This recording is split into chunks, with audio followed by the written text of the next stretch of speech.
আমার জীবনটা আর আপনাদের জীবনটা একরকম হয় না।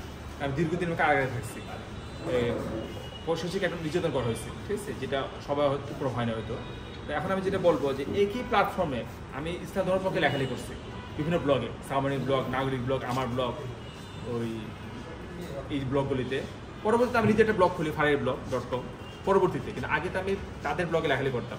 তো আমার সাথে একই প্ল্যাটফর্মে যারা ইসলাম ধর্মের বিপক্ষে লেখালেখি করছে, মানে ইসলাম ধর্মের বিপক্ষে, তাদের জীবনটা পার্থক্য কীরকম হয়েছে যে আমাকে একটানা 10 বছর 5 মাস 2015 সালে ফেব্রুয়ারি 28 তারিখ থেকে একদম 2025 সালে 22 আগস্ট জেল খাটতে হলো। 2টা সাজা দিল, একটা লাইফ সাজা, একটা 7 বছর সাজা, 39 বছর সাজা, 39 ইয়ার্স। আর ইসলাম ধর্মের বিপক্ষে যারা লেখালেখি করছে তারা সবাই স্ক্যান্ডিনেভিয়াভুক্ত দেশ, নরওয়ে, ফিনল্যান্ড, ডেনমার্ক এসব দেশে চলে যায়, মাইগ্রেশন নেয় ইউরোপ, আমেরিকায়, একটা লাক্সারি জীবনযাপন করে। কীভাবে করে? ইসলাম বিপক্ষে লেখালেখি করে, জাস্ট দুনিয়ার জন্য, জাস্ট দুনিয়া, 60 বছর দুনিয়া। তা আমি কিন্তু সেই দুনিয়াকে চাই না, আমি সেই দুনিয়াকে পরিত্যাগ করে একটা হাই রিস্ক মাথায় নিয়ে। তারা যে একটু আগে বললো যে ওই সময় ফেক আইডিতে লেখালেখি করতো, ফেক আইডি লেখালেখিটা গুরুত্ব দিত না সরকার, আবেদন ছিল না। সতেরাম লেখছে কি, আমি কিন্তু আসল আইডিতে লেখা শুরু করছি আপনার দেখা দিই। আচ্ছা, হ্যাঁ, ঠিক আছে। এর আগে মানে আসল ছবিতে লেখালেখিটা খুব কমই হয়েছে ওই সময়, আমার সময় 12, 13, 14 সালে সবাই ফেক আইডি, মানে বেশিরভাগ আইডি মেয়েদের নামে হইতো, মেয়েদের নামে। তো ওই সময় আমি আসল ছবিতে লেখালেখি করার কারণে একটা প্রচণ্ড একটা চাপ পড়ে আমার উপর, খুব থাকে, এই আকর্ষতার মিটে আর কি। যাই হোক, দেখেন আমি আজকে দীর্ঘদিন জেল থেকে মুক্তি পাইছি, 10 বছর 5 মাস কারাগারে অনেক কষ্ট করছি। আমাকে কয়েদি বানানো হয়েছে, কয়েদি বসে পড়ানো হয়েছে, চটের বস্তা। ঠিক আছে, তারা আমাকে কাজ করে না, কিন্তু আমাকে কিন্তু কয়েদি বানানো হয়েছে। তারা আমাকে দিয়ে কাজ করে না, কিন্তু কয়েদি বানানো হয়েছে। তারপর সেল লকআপ রাখা হয়েছে দীর্ঘদিন, ব্লক লকআপ, খাবার সমস্যা, সব রকম কষ্ট দিচ্ছে তারা আমাকে। দীর্ঘদিন জেল থাকছি, মামলার পর মামলা, প্রতি মাসে 10 দিনের মতো কোর্ট করতাম। কাশিমপুর থেকে এই ঢাকা জজপুর আসতে হইতো ডান্ডাবিড়ি পড়ায়, প্রতি সপ্তাহে একবার সিলেট যাইতে হইতো ডান্ডাবিড়ি পড়ায়, কোর্ট আর কোর্ট, পায়ের অবস্থা 12টা বাজে দিচ্ছে। যাই হোক, কিন্তু এরপরে দেখেন আমি কিন্তু আমার ইমানকে বিসর্জন দিই নাই।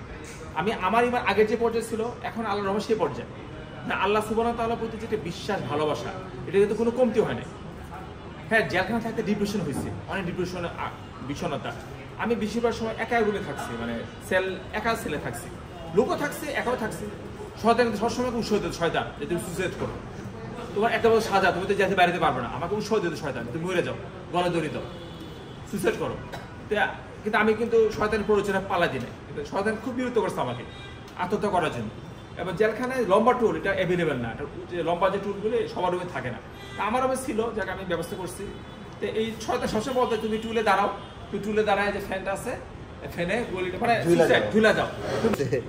সভ্য জগতে এটা মানা যায় না, চিন্তা করা যায়। হ্যাঁ, তারপর আমি কোনো দলের সাথে সম্পৃক্ত ছিলাম না, জামাত ইসলাম, চরমপীর না, হেফাজত ইসলাম না, কেউ না।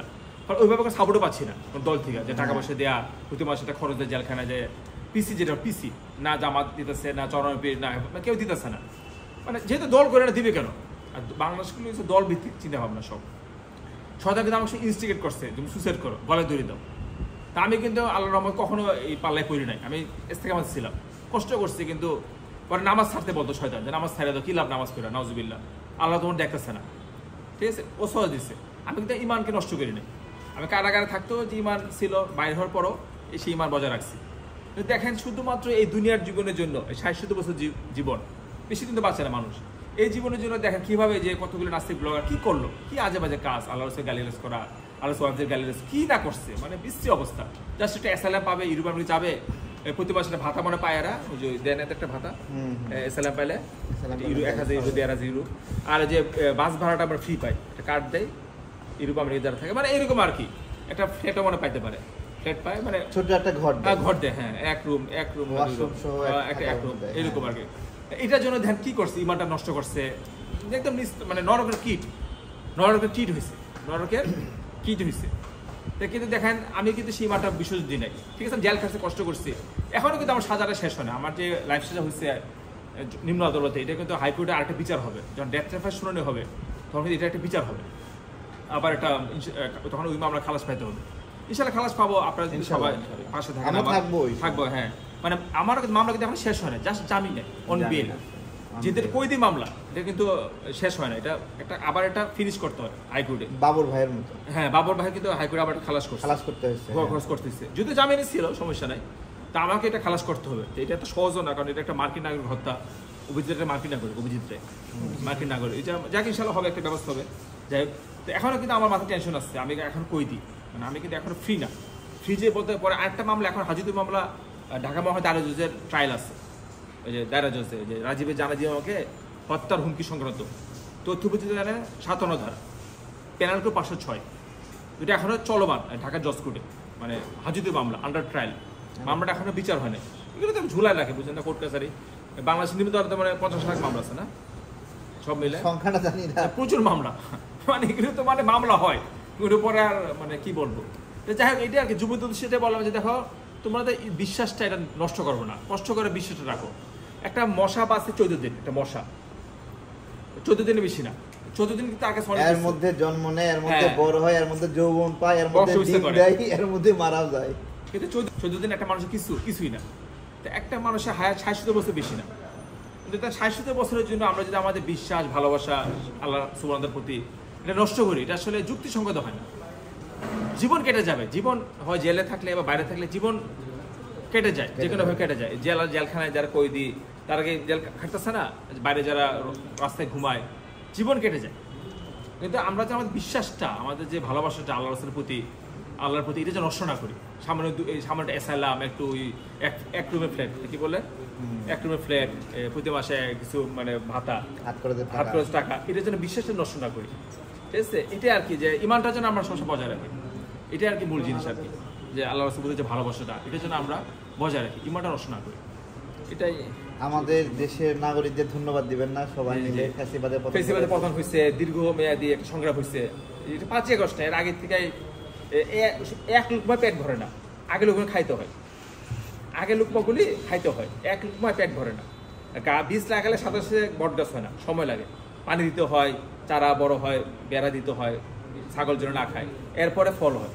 এটাকে যদি না ভাবে যে ওই জুলাই থেকে আগস্টে সব করে ফেলছি, আগে থেকে প্ল্যাটফর্ম ছিল, ওনারা কাজ করছে, তার আগে ওনারা কাজ করছে দেখায় মানুষ সাহসিতে ছিল, মানে সবাই মিলে কাজ করছে যে না সংগ্রাম করতে হবে।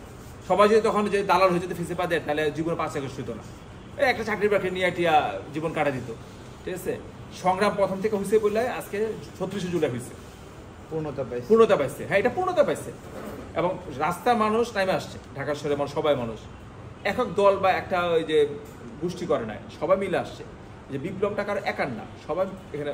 ঠিক আছে, বিপ্লব হাতছাড়া হয়েছে, আমরা অনেকে পাই নাই, মানে সবাই মিলে তাদের অবদান স্বীকৃতি দিতে হবে। যারা আগের থেকে আন্দোলন করছে, ফিল্ড তৈরি করছে, এদেরকে স্বীকৃতি দিতে হবে, এদেরকে সম্মান করতে হবে। সম্মান তো কিছু দেখি না, আমি তো মানে পেপার পত্রিকা কারাগারে পড়তাম, 5 আগস্ট পরে তো দেখছি মোটামুটি কারাগারের সাথে একটা সম্পর্ক হয়েছে বাইরের জগতে, মানে খবর টবর আসা। সম্মান বলতে আমি কিছুই দেখি না। এই যে জেনারেশন যারা ক্ষমতা পাইছে, সম্মান বলতে আমি কিছু দেখি না এদের। এরা যে সিনিয়রদেরকে সম্মান করবে যে হ্যাঁ ভাই আপনাদের একটা অবদান ছিল, আপনারা অনেক করছেন, আমি সম্মান বলতে কিছু দেখি না এদের ভিতরে।